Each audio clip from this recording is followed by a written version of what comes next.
Hello बच्चों, चलिए प्रश्न को देखते हैं। प्रश्न है, परिवर्तन निष्पादित कीजिए नाइट्रोबेंजीन से बेंजोइक अम्ल। तो देखिए बच्चों, यहाँ पर बात करें प्रश्न की मुख्य अवधारणा की।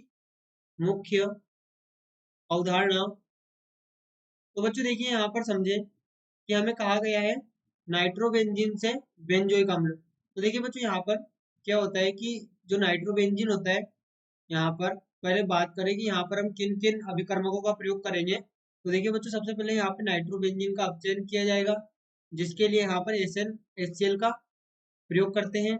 यहाँ पर इसका अपचयन किया जाएगा, जिससे हमें यहाँ पर एमीन प्राप्त होगी। और बच्चों उसके पश्चात देखिए एमीन का यहाँ पर डायजोनीकरण किया जाएगा, जो कि NaNO2 प्लस HCl से 0 से 5 डिग्री सेंटीग्रेड तापमान पर किया जाता है। और बच्चों यहाँ पर इसे डायजोकरण कहते हैं, डायजोकरण।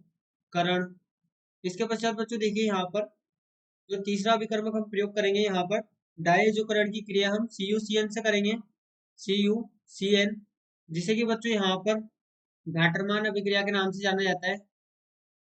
गाटरमान,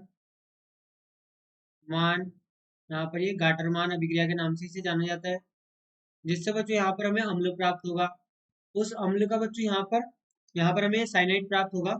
और इस साइनाइड का जब हम यहाँ पर जल अपघटन करेंगे, अम्लीय जल अपघटन H3O प्लस, तो बच्चों यहाँ पर हमें हमारे पास में बेंजोइक अम्ल प्राप्त हो जाएगा।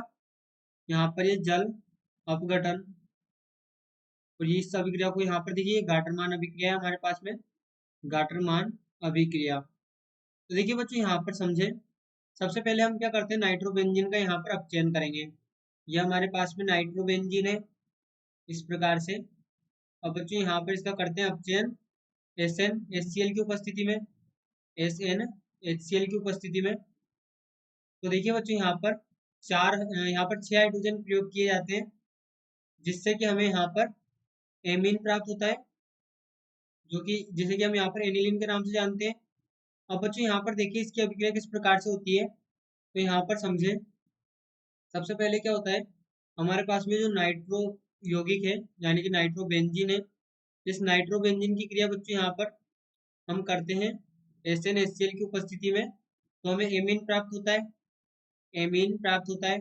अब बच्चों यहाँ पर हम क्या करते हैं कि सबसे पहले तो इसकी क्रिया 2 हाइड्रोजन, हमने कहा यहाँ पर 6 हाइड्रोजन प्रयोग होते हैं, तो सबसे पहले यहाँ पर 2 हाइड्रोजन का प्रयोग किया जाता है, जिससे यहाँ पर एक H2O का निष्कासन होता है, यहाँ पर एक H2O का निष्कासन होता है।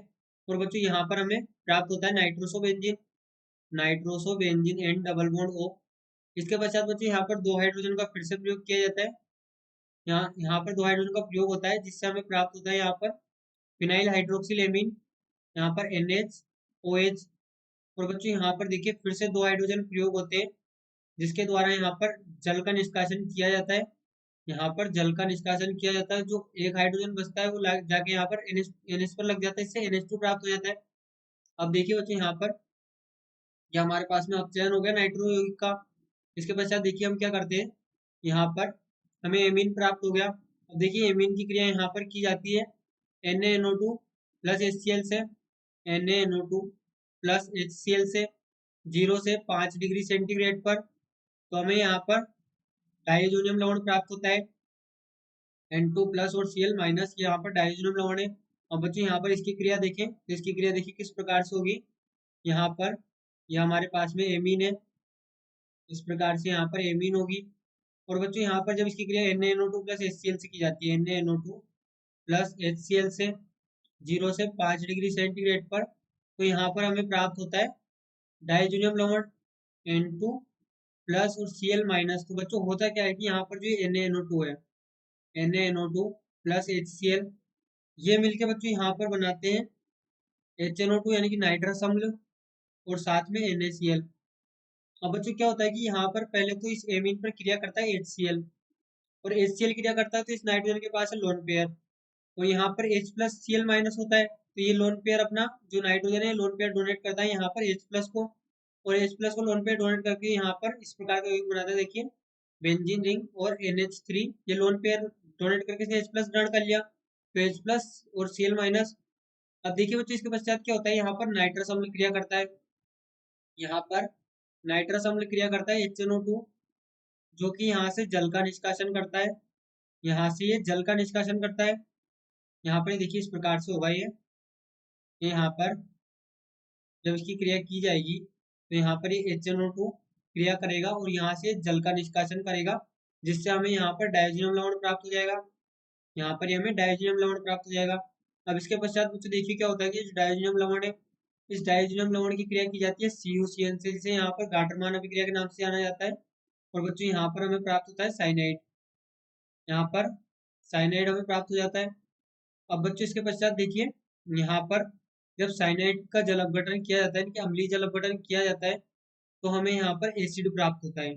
यहाँ पर हमें एसिड प्राप्त होता है। किस प्रकार से देखें यहाँ पर समझे पहले। तो बच्चों यहाँ पर क्या होता है कि जो नाइट्रोजन है, यहाँ पर 3 हाइड्रोजन का प्रयोग किया जाता है, 3 जल के अणु का प्रयोग किया जाता है, HOH और HOH। यहाँ पर इस प्रकार से 3 जल के अणु का प्रयोग किया जाता है, जिससे कि बच्चों यहाँ पर ध्यान दें, ये जो 3 हाइड्रोजन है ये अमोनिया बनाकर निकल जाती है और साथ में हमें प्राप्त होता है यहाँ पर देखिए COH OH और यहाँ पर ये OH और साथ में हमें यहाँ पर अमोनिया प्राप्त होता है।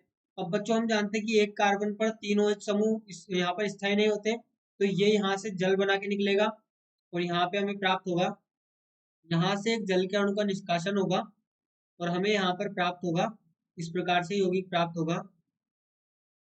यहाँ पर बेंजीन रिंग और इसके ऊपर यहाँ पर COOH। तो बच्चों ये हमारे पास में बेंजोइक अम्ल होगा। बेंजोइक बेंजोइक अम्ल यहाँ पर इसे इस प्रकार से लिख सकते हैं, बेंजोइक अम्ल यहाँ पर हमें प्राप्त होगा, जो कि हमने नाइट्रोबेंजीन से प्राप्त किया है। नाइट्रोबेंजीन नाइट्रोबेंजीन से हमने यहाँ पर इसे प्राप्त किया है। तो देखिए बच्चों यहाँ पर हमें नाइट्रोबेंजीन से बेंजोइक अम्ल प्राप्त हुआ और हमने इसकी अभिक्रिया भी देख ली कि अभिक्रिया किस प्रकार से होती है। यहाँ पर हमने मैकेनिज्म भी देखा अपचयन का, डायजोकरण का और जल अपघटन का। आशा करते हैं आपको प्रश्न समझ आया होगा। धन्यवाद।